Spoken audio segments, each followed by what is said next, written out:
Crossroads, we believe that God has big things in store for each and every one of us at today's service. We're so glad that you're here. It's time to get ready for the Easter extravaganza happening this coming Saturday at the Goshen campus from 2 to 5 p.m.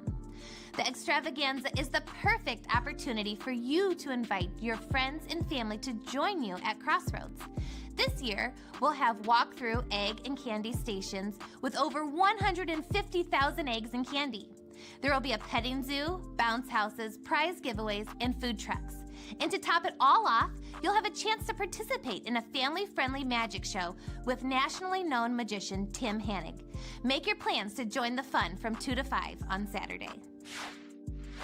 There's no better way to celebrate the change that happens in someone's life when they are connected to God by celebrating baptism together. On Easter Sunday, April 4th, Crossroads again will be hosting baptism, and you're invited to be part of it. If you've recently began a relationship with Jesus and are ready to make a public commitment to following him, go to crossroads.online/baptism, where you'll have a chance to learn more about what it means to take that step in your faith journey. You can also sign up to be baptized on Easter Sunday. Next Sunday begins a brand new series at Crossroads called Awake and Alive.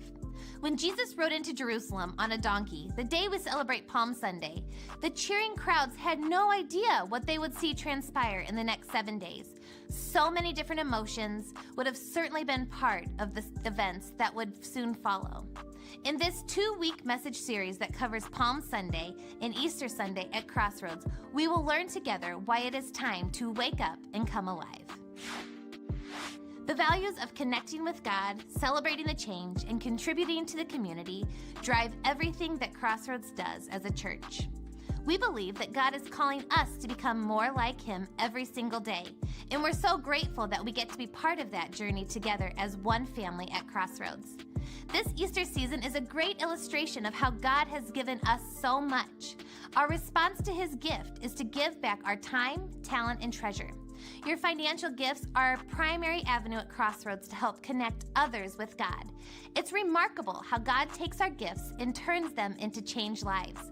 So, to partner with Crossroads, go to crossroads.online/give or drop your offerings in the bins on the way out of the service today. This is the final week of our Mighty Heroes series, looking at the life of Gideon and learning about what it means to be a leader. God has so much in store for us today. Let's celebrate him together. Well, hey, Crossroads, we're glad you're with us today. Let's stand. We're going to worship and sing to Jesus together this morning.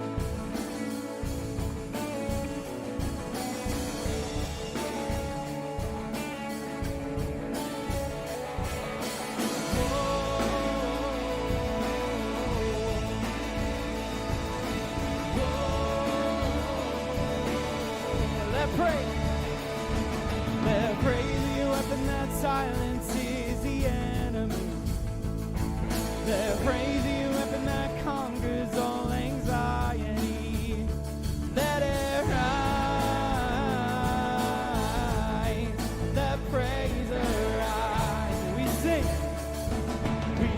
your name in the dark, and it changes everything. We sing with all we are, and we claim your victory. Let it rise. Let praise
prosper. When the darkness falls, it won't prevail. Because the God I serve knows only how to triumph. My God will never fail. My God will never fail. Let's sing it out. 'Cause I'm gonna see a victory. I'm gonna see a victory. For the battle belongs to you, Lord. 'Cause I'm gonna see a victory. I'm gonna see a victory. For the battle belongs to you, Lord. Oh, oh.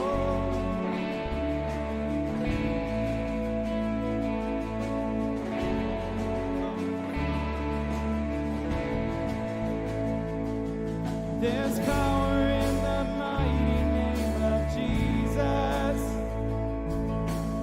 Every war he wages, he will win. Oh, I'm not backing down from any giant, 'cause I know how this story ends. Oh, I know, yes, I know how this story ends. 'Cause I'm gonna see a victory. I'm gonna see a victory. For the battle belongs to you, Lord. 'Cause I'm gonna see a victory. I'm gonna see a victory. For the battle belongs to you, Lord. 'Cause I'm gonna see a victory. I'm gonna see a victory. For the battle belongs to you, Lord. 'Cause I'm gonna see a victory. I'm gonna see a victory. For the battle belongs to you, Lord.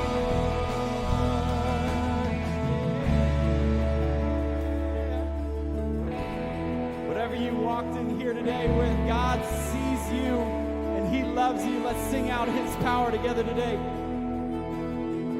You take what the enemy meant for evil and you turn it for good. You turn it for good. You take what the enemy meant for evil and you turn it for good. You turn it for good. Let's sing it out. You take what the enemy meant for evil and you turn it for good. You turn it for good. You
Jesus, we thank you that there is nothing too big in our lives that you can't handle, that you love us just the way that we are, but you refuse to keep us that way, that you want us to become more and more like you so that we can bring glory to your name and so that we can tell people about what you have done in our lives. As Pastor Tim comes to bring your word, Jesus, we expect that you are here, that you meet us where we are, and that we say yes to you today.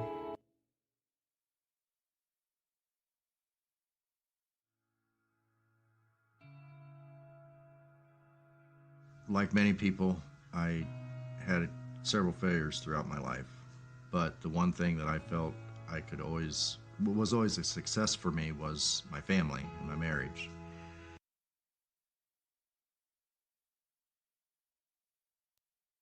Either. So when I walked into the lobby of the church, I seen these 3 huge screens, picture of a guy and the big words, total failure. And that, I was feeling pretty low already, and it just hit me wrong. And my first thought was I just wanted to leave. Through the following week, the picture of those screens just kept popping in my head time and time again. But every time they popped in my head, I got this feeling that I really needed to go and hear what that message was about. So, come the following Sunday, I went, and my life has been changed ever since. When I first started attending Crossroads, I thought it would be enough to just come every Sunday, and that's what I did for probably the first month. But I soon found that it wasn't enough for me. Somehow I got word that Crossroads was in need of volunteers, and there was a checklist of areas that they needed volunteers in, and I decided that might work for me. And so at that point I volunteered for working in the cafe and ushering. But then COVID happened, and I was worried as to what was going to happen, because obviously I thought the church wasn't going to be able to open, and I was going to lose all those connections I made.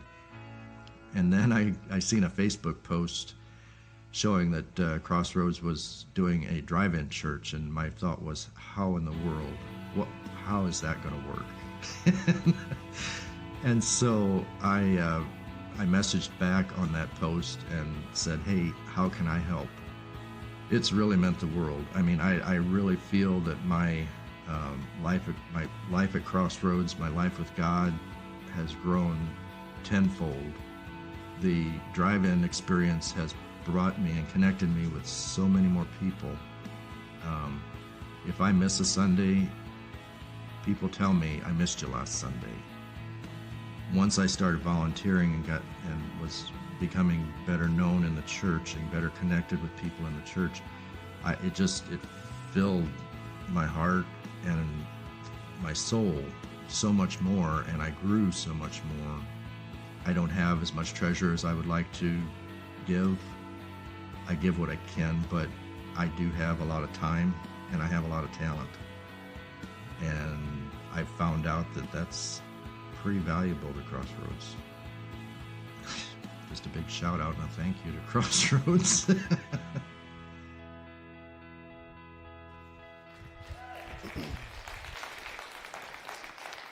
I absolutely love hearing stories like that, where people just fully engage in the life of our church, and they take that next step in their faith and involve themselves in the ministry of the church.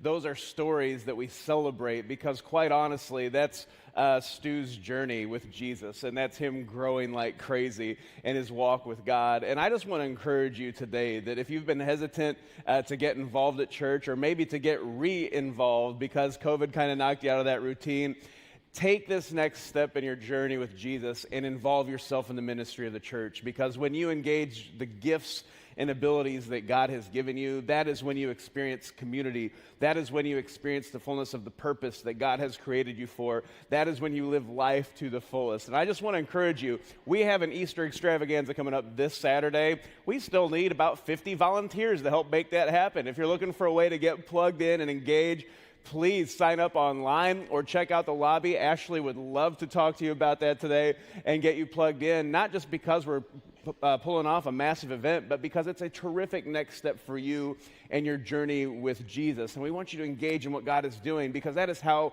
we exert influence. That is how we lead. That is how we point other people to Jesus. That's how we stay on mission. And I'm excited to celebrate that story with Stu this morning. Now, today we are taking a look at the life of Gideon. We're wrapping up this series called Mighty Hero. And there is a recognition as we've walked through the life of Gideon that we don't always feel like a mighty hero. In fact, many times we feel a lot like Gideon did at the beginning of his journey. You feel overwhelmed. You feel like you are just insecure and fearful of all the things you don't know and all the things that you aren't versus what you are and versus how God sees you. And so when God arrives on the scene at the beginning of Gideon's story and addresses him as mighty hero, I think the person who was most surprised in this instance was Gideon himself, because that is not how he saw himself. And yet God saw him for who he could be. God saw him for the person he had created him for. And God sees you the same way. When you put on that name tag, it says mighty hero. You are a child of God. You are his prized possession. He has a purpose and he has a plan for you. And my challenge to you as we've unpacked the story of Gideon, as we arrive at the conclusion of this series today, is to dive in. Live life to the fullest, fully engage in the mission that he has called you to. Because that is where life is lived to the fullest. That is where you will find what it is that you are looking for, by fully engaging in that purpose and that plan that God has for you.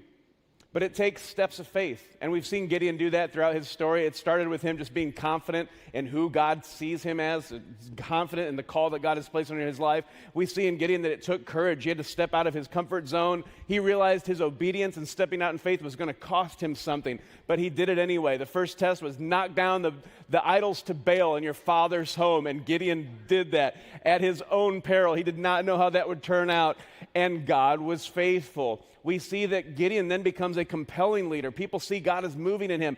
They realize that they see in Gideon a leader that they want to follow. And so it raises his credibility, not because of anything great that he was accomplishing, but because he was willing to be obedient. People saw that God was moving in him and through him, and that God was being faithful. God was showing up. And what we've realized through the life of Gideon, that at the heart of who we are called to be is simple obedience. God doesn't call us to have these amazing gifts and abilities that we have to have for him to use us. No, he just calls us to be obedient. And it's a lifetime of obedience. It's that character that becomes more and more like Jesus. It's a lifestyle of faithfulness, that trust and obedience in action that really brings you to that place where you are a leader that people will want to follow. It's just a lifestyle of obedience. And that brings us to the final piece today. It's the consistent leader. And I got to be honest with you, when we talk about consistency in leadership, I got to lay this out to you right out of the gate. I believe consistency is critical if you are going to leave a legacy in life that matters. Because you can have a great moment in life. You can have a really good run, 2 or 3 years where you were on fire for Jesus and he was changing your life and he was using you and things were going really well. But if you kind of fall off that path, that's just kind of a blip on the radar of life.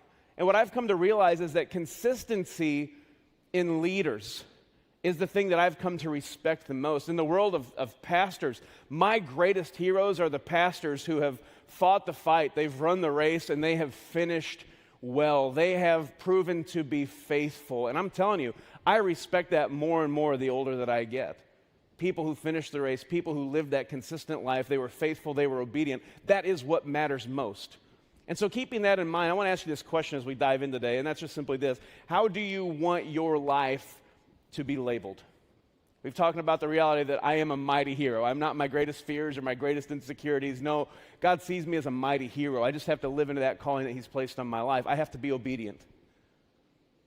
So what does that lifestyle of obedience lead to? When you are identified as faithful, being willing to be obedient to what it is that God calls you to do consistently, time after time, week after week, month after month, year after year. And when you get to the end of your life, looking back, the question is, how do you want your life to be labeled? What are people going to remember you for? What is your life going to be noted for? What is that legacy that you are able to pass down to the next generation? The tragic part of Gideon's story is how his life ended. Because Gideon, through the first 4 phases of leadership that we've talked about, he crushed it. He was obedient. He was faithful. God used him in great and mighty ways.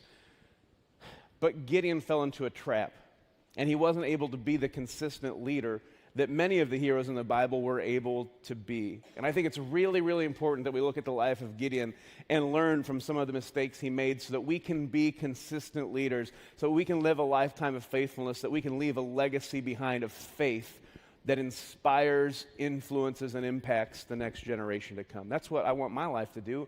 That's my goal. But we have to be intentional. We have to stay focused. And we learn a lot from the life of Gideon. It says in Judges chapter 8, "Then the Israelites said to Gideon, after his great and mighty victory over the Midianites, 'Be our ruler. You and your son and your grandson will be our rulers, for you have rescued us from Midian.' But Gideon replied, 'I will not rule over you, nor will my son. The Lord will rule over you.'" This is important. This was how God had set up the Israelites. He was their leader. He was the one who led them out of Egypt. He led them to the promised land. All throughout the Old Testament, up until this point, God has spoken to the Israelites through judges, through prophets, and he has guided them himself. They have served God. It's been a theocracy where they served God, and God himself was their leader. So Gideon's on the right track, but then he says, "However, I do have one request, that each of you give me an earring from the plunder you collected from your fallen enemies." Why? Well, the enemies, being Ishmaelites, all wore gold earrings, so not a bad ask, all right, for Gideon. That's a pretty smart one. "Gladly," they replied. They spread out a cloak, and each one threw in a gold earring they had gathered from the plunder. The weight of the gold earrings was 43 pounds, not including the royal ornaments and pendants, the purple clothing worn by the kings of Midian, or the chains around the necks of their camels. Don't forget about the chains around the necks of the camels. Those are very valuable. Don't forget that. So Gideon has this moment where it's the payday, right? 43 pounds of gold. All the camel chains. I don't really know what that means, to be perfectly honest with you. But he received an enormous payday. And honestly, the people of Israel are claiming, "We want you to be our ruler. We want you to be our king." They're ready to follow him. And honestly, in the mind of Gideon, this is his mighty hero moment. He is no longer the guy that was hiding in the wine press, threshing enough wheat to survive for another week. No, he is courageous. He's confident. He is a victor. He is the leader of Israel, and no one can question that. He has arrived. And that's the trap. That's the trap where the devil tries to get us every single time. It's falling into that temptation and that trap of kind of thinking, "Oh, I've made all the right decisions. I've done what God asked me to. I did it. I've arrived. I'm there. I have reached perfection. Drink it all in. This is fantastic." And that's the trap. And this is where Gideon began to decline, because he fell into the trap of thinking that he had arrived. It says, "Gideon made a sacred ephod from the gold and put it in Ophrah, his hometown. But soon all the Israelites prostituted themselves by worshiping it, and it became a trap for Gideon and his family." I want you to consider something here. The ephod, this is very important. The ephod was a garment that the priests wore in the temple. It was a holy and sacred item that only the priest was to wear. And the reason it was sacred was that it was a God-ordained garment that he created, told the priests to wear.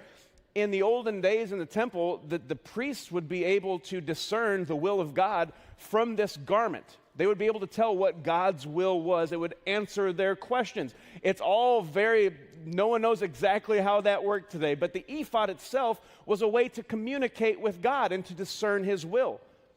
So in Gideon's mind, he's taking the first fruits of his plunder and he's creating a sacred garment, an ephod, that helps discern the will of God. I think that his mind is in the right place. His heart is still to serve God. But what happens is that over time, They actually, instead of worshiping God, who led them, who delivered them, who they were trying to discern his will, they began worshiping this priestly garment, this creation, this idol, instead. So when it says they prostituted themselves and began worshiping it means they started worshiping the wrong God. They lost track of what was going on.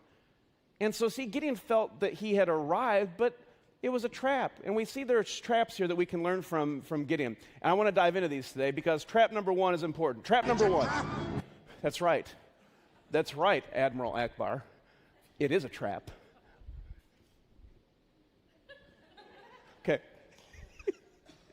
He let his guard down. Trap number one. He let his guard down. Would you say it with me? He let his guard down. He got lazy. He just got lazy. He became indifferent. He became apathetic.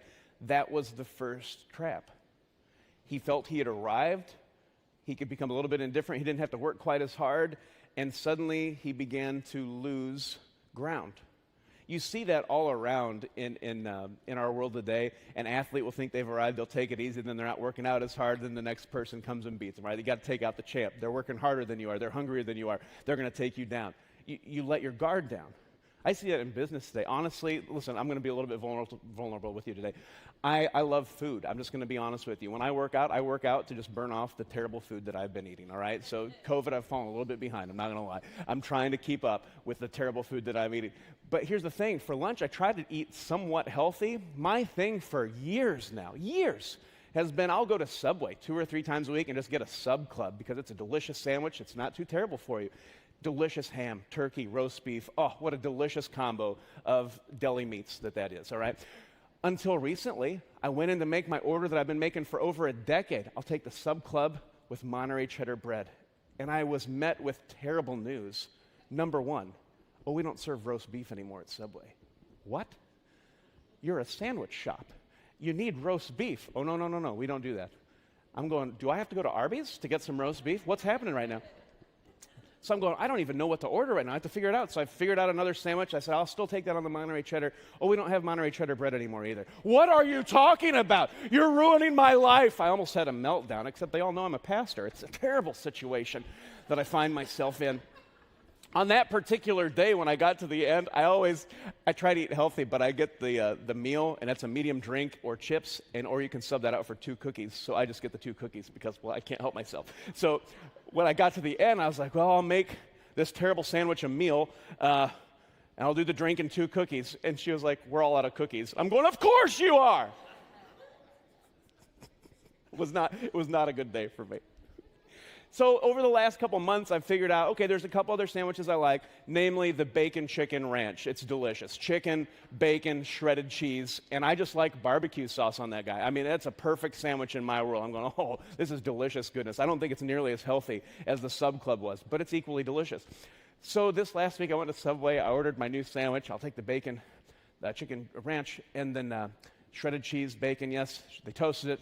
Got to the condiment section, and I said, I will take some barbecue sauce. And she looked at me square in the eye. She said, we don't have barbecue sauce anymore. And I said, you've got to be kidding me, right? What? No more barbecue sauce? You've got to be kidding me. This is what it looks like to let your guard down, because now I'm going to go to Jimmy John's. So there it is. I've just said it. There it is. Everything is unraveling. I'm just saying. It is better anyway. Okay, now, you let your guard down over time, and you realize you're not what you once were, right? And in our spiritual lives, you guys, this is so incredibly important. We can't fall into that trap of indifference, of letting our guard down. You can never fall into the trap that the devil's going to try to tell you, you've arrived. You've done it. You've reached perfection. You're at the top of the mountain. There's no better place to go. Now relax. Take it easy. Because that's the beginning of the end. That's where the downward spiral begins to start. Doesn't seem like a big deal at the moment, but you have to keep pressing on. You cannot let your guard down. Each day in your relationship with Jesus needs to be the best day you've ever had. You need to be closer with Jesus today than you were yesterday and the day before that. It is a progression. It is a relationship, and it has to keep growing, because if it's not growing stronger, it's getting weaker. Trap number one, he let his guard down. The story continues. That is the story of how the people of Israel defeated Midian, which never recovered. Throughout the rest of Gideon's lifetime, about 40 years, there was peace in the land. Now listen, this does not look like everything has spiraled out of control, right? For 40 years, Gideon was the ruler. There was peace in the land. That's a good thing. Like, Tim, what are you talking about? Gideon's doing a great job. Except that there's another trap. Trap number 2. It's a trap. Thank you, Admiral Akbar, for pointing this out to us. We're having fun with the Star Wars meme. Is it working? No? Yeah. Trap number 2 is the slow leak. Everybody say it with me, the slow leak. And this is the leak of character. This is where over 40 years, you might not know it on a daily basis. You might not notice it on a weekly basis. But if you've fallen into the trap where you think you've arrived, you're letting your guard down, now there's the slow leak of character where every day, every week, every month, your relationship with God isn't getting stronger anymore. It's slowly getting weaker. It's not as important as it used to be. It's not as central to your life as it's supposed to be. And this leak of character begins, and before you know it, you fall into the trap of realizing, man, the closest I was ever to Jesus, boy, that moment that was so amazing that I look back on, and that's the moment that changed everything. That's the moment where, man, I was just right in step with God and who he was calling me to be. Before you realize that moment was 40 years ago.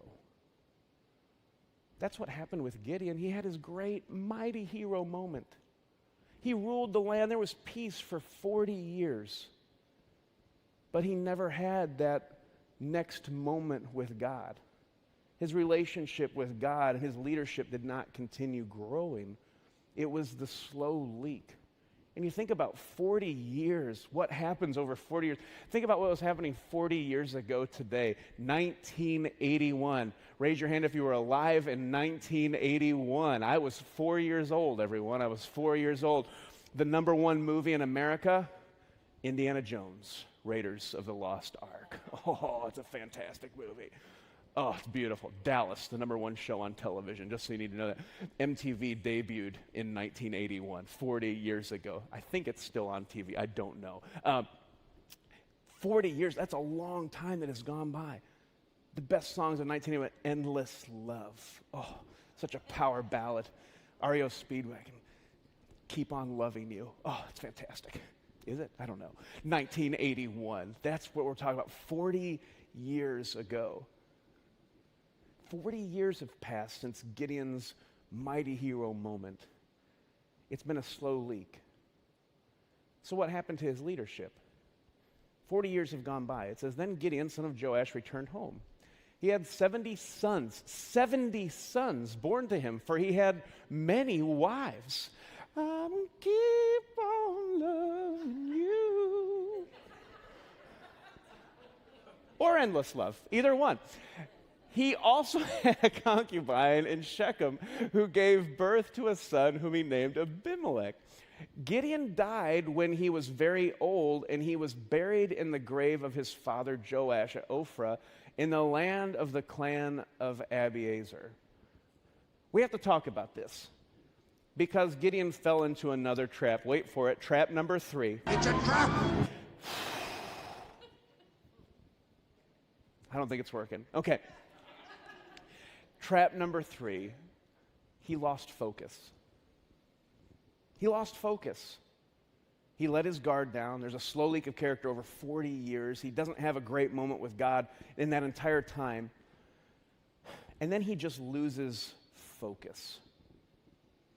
In the Old Testament, a lot of times the kings would make treaties with other countries. They would be given wives. That was never God's plan for that to be the case, where you have multiple wives, in case you're wondering. Jesus made that very clear in his teaching of the New Testament. And so this was a trap that Gideon fell into. All of a sudden, this guy has 70 sons. He has multiple wives. He's not thinking about the things of God anymore. He's become distracted. He's lost focus. And this becomes his legacy. And it doesn't end well.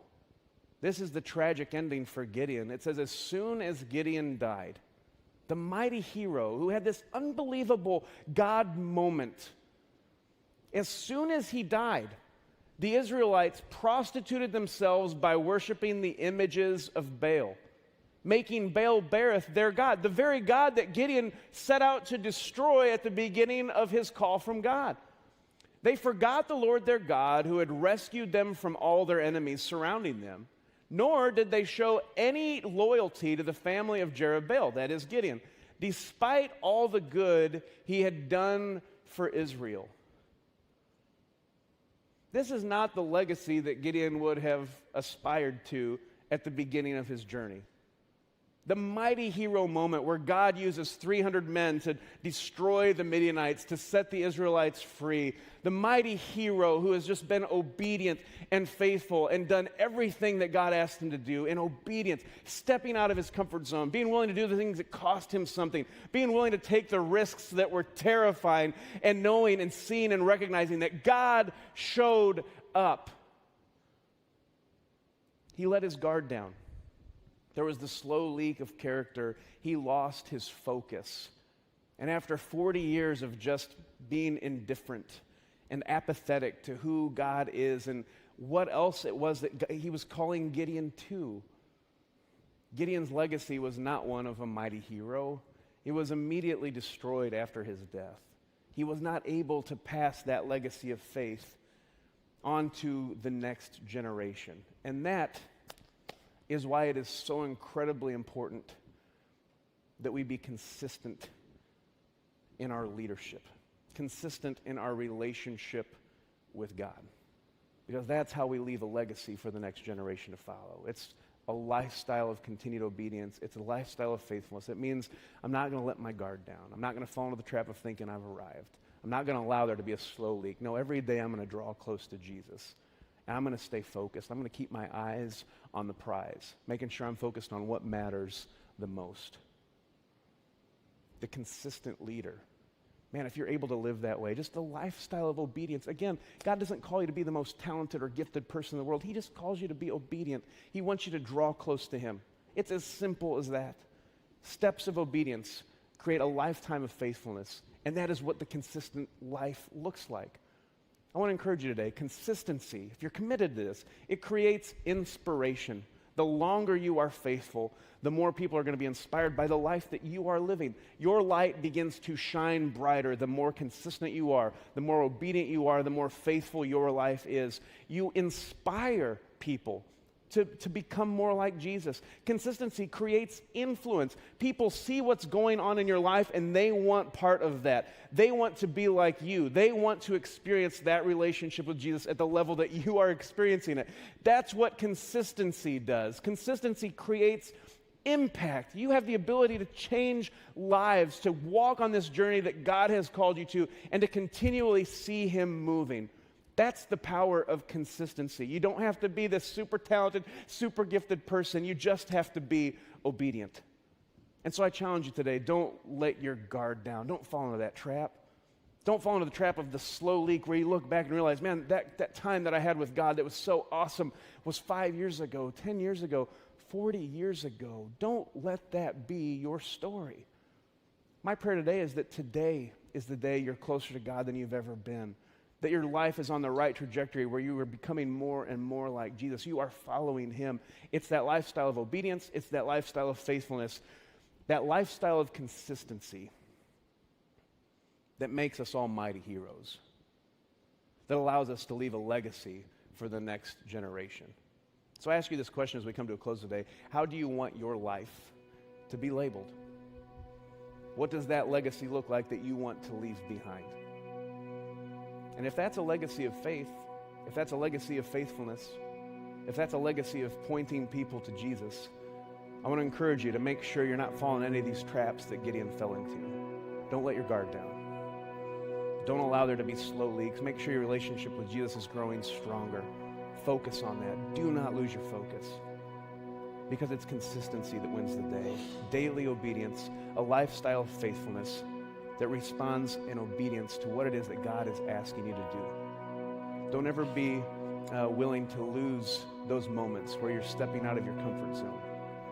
Don't miss out on those moments where God's calling you to do something that's going to cost you something. That's going to be a risk, where you are getting sweaty palms because you're desperate for God to show up. Those are the moments that God created you for. A lot of times we make excuses. Well, I'm too old to play in the game anymore. Well, if you're too old to play, start coaching, okay? If you're saying, well, I'm so old, no one's listening to my coaching either, then how about this? Start cheering, all right? Cheer them on. Cheer for them, pray for them. We all have a part to play in the story. And consistency starts with daily obedience, turned into a lifestyle of faithfulness. It's how we become more like Jesus. How will your life be labeled? What will your legacy be? Let's make sure it's a legacy that lasts forever. Jesus, we thank you today for who you are, for the incredible love that you have for us. We thank you that you see us as mighty heroes, that we don't have to be super talented or super gifted. No, God, you just ask for simple obedience. And God, my prayer today is that we would focus on you, that we would avoid the traps that we see that Gideon fell into, of letting our guard down or allowing that slow leak of character to develop over time, the trap of losing focus on who you are and who you've called us to be. God, may we approach you with obedient hearts, committed to a lifetime of faithfulness. God, may our consistency create an impact for your kingdom and allow us to leave a legacy of faithfulness for the next generation that follows. God, we love you. We thank you and we praise you today. We pray this in your name. Amen.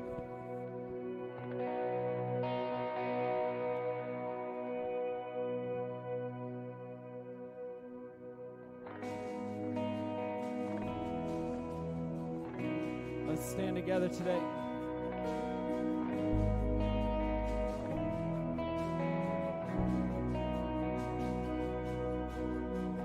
There's a grace when the heart is under fire.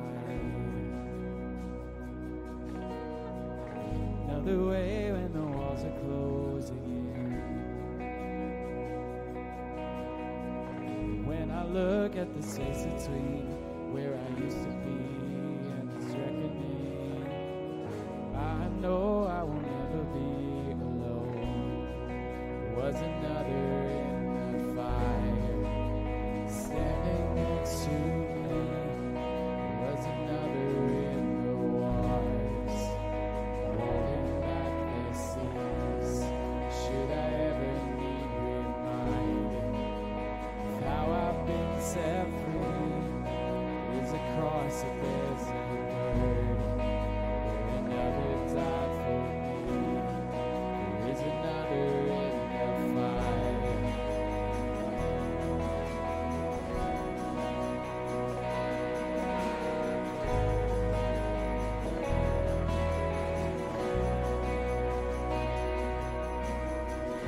All my dead left for dead beneath the waters. I'm no longer a slave to the sin anymore. Should I fall in this space between what remains of me and this reckoning? Either way, I won't bow to the things of this. And I know I will never be alone. There is another in the fire standing next to me. There is another in the waters holding back the seas.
count the joy come every battle, 'cause I know that's where you'll be. I count the joy come every battle, 'cause I know that's where you'll be. I count the joy come every battle, 'cause I know that's where you'll be. Let's say thanks to Jesus together today. You guys can be seated. Hey, before we dismiss today, we want to just take a chance to honor Ryan and Liz today. This is the last Sunday that they'll be with us on our staff. And I got to be honest, it's kind of a difficult one to navigate personally, because we've been doing ministry together for 10 years here at Crossroads. I mean, can we just give Ryan and Liz a huge round of applause for their years of service here at Crossroads with us? The reality is that 10 years ago, we all looked a lot younger. I'm looking at some of these pictures that are rolling right now, and I'm realizing that a lot of life has gone by over these 10 years here. And we've had the pleasure of doing ministry with you, but you've also become dear friends. And I hate to see you go, and I think everybody here would agree that we feel the same way. And yet what we've accomplished here over these last 10 years has been pretty awesome. And to be able to dedicate your kids to come here as two part-time people from West Virginia. That's literally how they started here, two part-timers from West Virginia, to go from leading Collide and helping out with Upward to developing into a magician. And all of the other amazing adventures that we were able to go on.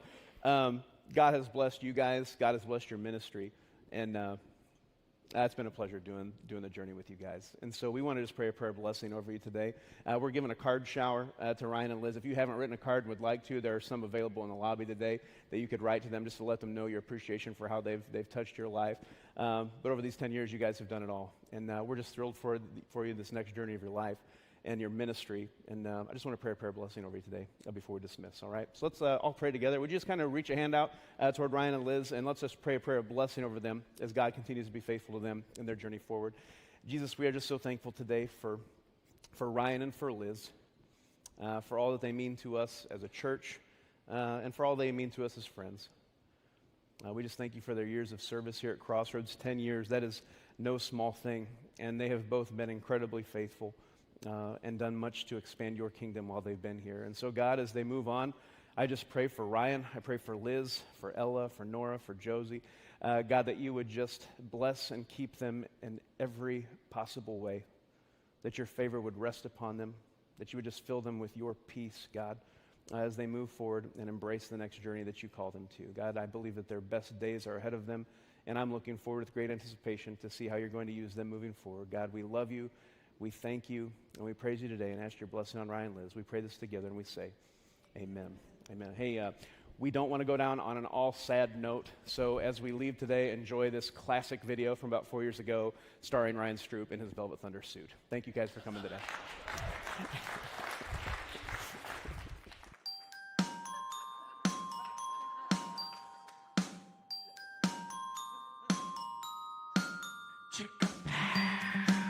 Don't shoot me down. Oh no, how low can you go?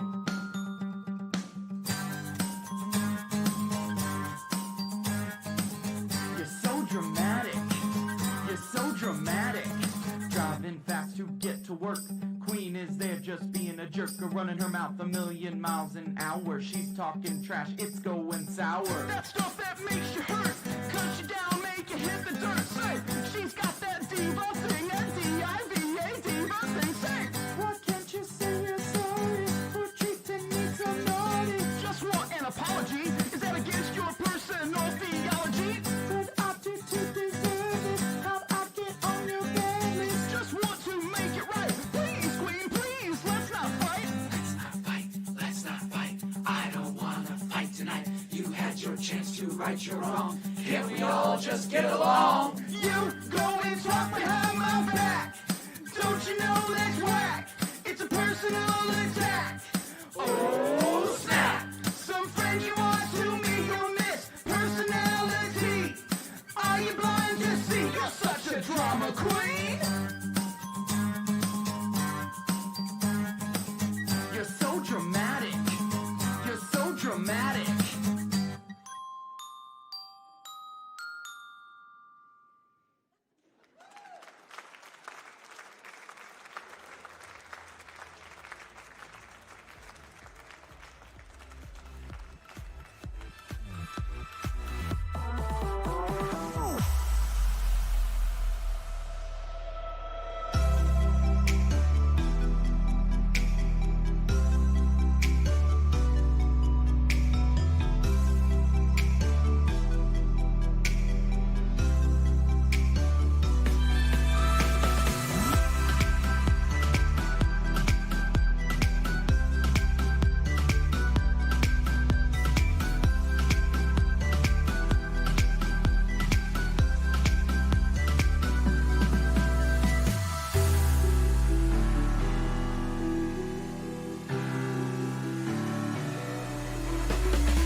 Woo!